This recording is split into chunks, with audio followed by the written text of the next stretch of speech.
పరిపాలనకు సంబంధించి నిషేధిత ప్రాంతాలుగా ఉన్న ప్రగతి భవన్ కావచ్చు, రాష్ట్ర సచివాలయం కావచ్చు, ఇవి నిషేధిత ప్రాంతాలు కావు. ప్రజలు స్వేచ్ఛగా రావచ్చు, వాళ్ళ సమస్యలు విజ్ఞప్తులు చేయొచ్చు, వాటిని పరిష్కరించడానికి మా ప్రభుత్వం ఉన్నది అని చెప్పి సచివాలయ గేట్ల నుంచి ప్రగతి భవన్ ముందల ఉన్న ముళ్ళ కంచెలను బద్దలు కొట్టి ప్రజలకు ప్రవేశం కల్పించినము.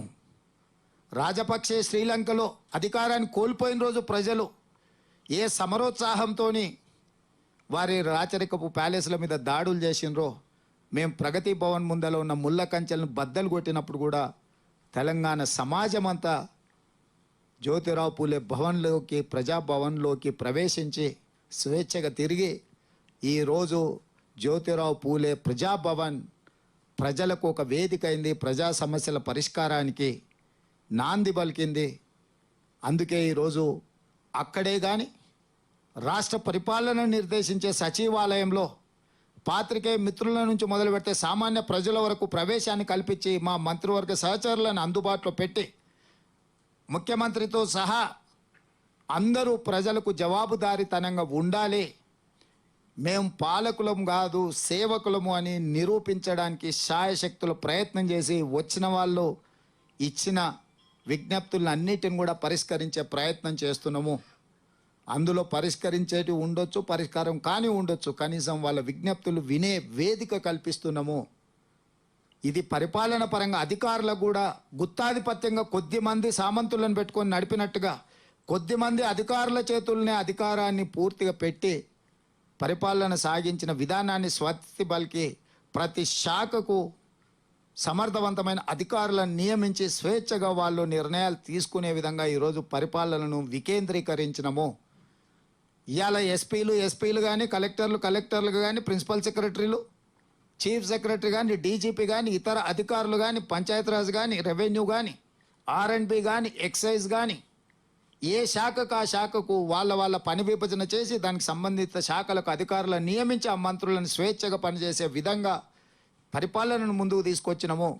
10 సంవత్సరాలు పేరుకపోయిన వేలాది ఫైళ్లను ఈరోజు పరిష్కరించుకుంటూ ఒక్కొక్క అడుగు ముందుకు వేస్తూ పారదర్శకమైన పరిపాలనను ప్రజలకు అందుబాటులోకి తీసుకురావడానికి మా ప్రభుత్వం ఈ 100 రోజుల్లో నిరంతరం ప్రయత్నం చేసి పరిపాలనలో సమూలమైన మార్పులు తీసుకొచ్చి ప్రజలకు అందుబాటులోకి తీసుకొచ్చే పరిపాలనను మేము అందించే ప్రయత్నం చేసినాము.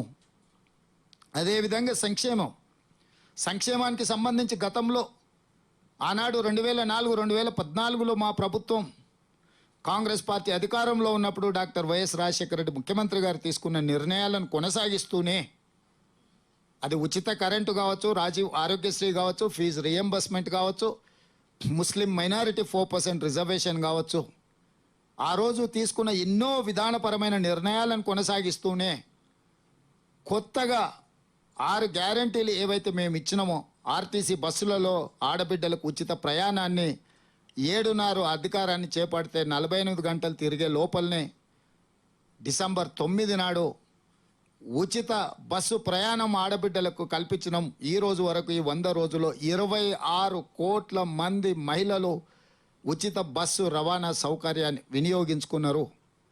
ఆనాడు పేద ప్రజలు వైద్యం అందక చనిపోతుంటే రాజశేఖర్ రెడ్డి గారు విజ్ఞతతో ఆలోచన చేసి రాజీవ్ ఆరోగ్యశ్రీ 2 లక్షల రూపాయలు ఉచిత వైద్యాన్ని తీసుకొస్తే కాంగ్రెస్కు పేరు వస్తుంది, పేదవాళ్ళు చస్తే నాకు పోయేదేముందని చంద్రశేఖరరావు గారు రాజీవ్ ఆరోగ్యశ్రీని నిర్వీర్యం చేస్తే మేము వచ్చిన ఎంబడే 48 గంటల్లోనే పేదలకు 10 లక్షల రూపాయలతోని ఉచిత కార్పొరేట్ వైద్యాన్ని అందించడానికి చాలా అదనపు జబ్బులను కూడా అందులో చేర్చి ఈరోజు పేద ప్రజలకు వైద్యాన్ని అందించే సంక్షేమ పథకాన్ని మేము అమలు చేస్తున్నాము.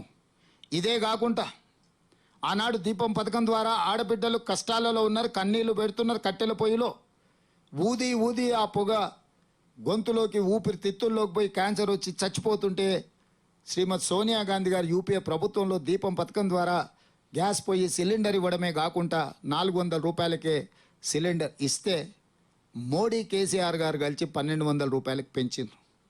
అందుకే ఆడబిడ్డలు మళ్ళీ కట్టెల పొయ్యి వైపు పోతుంటే ఆడబిడ్డలను దృష్టిలో పెట్టుకొని రంగారెడ్డి జిల్లా తుక్కుగూడ రాజీవ్ గాంధీ ప్రాంగణంలో సోనియా గాంధీ గారు ఇచ్చిన 6 గ్యారంటీలలో భాగంగా 500 రూపాయలకే సిలిండర్ ఇస్తామని మొదలుపెట్టినాం. ఇప్పటికీ 8 లక్షల కుటుంబాలు 500 రూపాయల సిలిండర్ సంక్షేమ పథకాన్ని ఈరోజు అందుకున్నారు.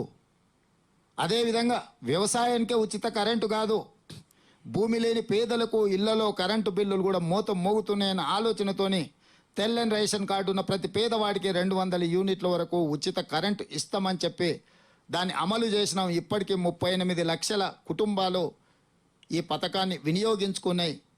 7 జిల్లాలలో ఆనాడు ఉమ్మడి మహబూబ్నగర్ జిల్లా ఈరోజు 7 జిల్లాలుగా మారింది. స్థానిక సంస్థలు శాసన మండలి ఎన్నికలు ఎలక్షన్ కోడ్తోని ఆ ప్రాంతంలో జీరో బిల్లు అమలు జరగడం లేదు. దాదాపుగా 42-43 లక్షల మంది 200 యూనిట్లు ఉచిత కరెంటు జీరో బిల్లు విధానాన్ని ఈరోజు అమలు చేసినాం. ఇది అమలు చేస్తుంటే ఆయన గారి ఆనవాళ్ళు అన్ని దగ్గరలో ఉన్నాయి. ఎక్కడెక్కడ విష పురుగులను గంజాయి మొక్కల్ని నాటిండో అవి ఇంకా వాటి వాసనలు వెదజల్లుతూనే ఉన్నాయి. తెలంగాణ ఎలక్ట్రిసిటీ రెగ్యులేటరీ కమిషన్ నిన్న మాకు నోటీస్ ఇచ్చింది. మీరు సబ్సిడీ ముందుగాల సంస్థలకు చెల్లించిన తర్వాతనే జీరో బిల్ ఇవ్వాలని.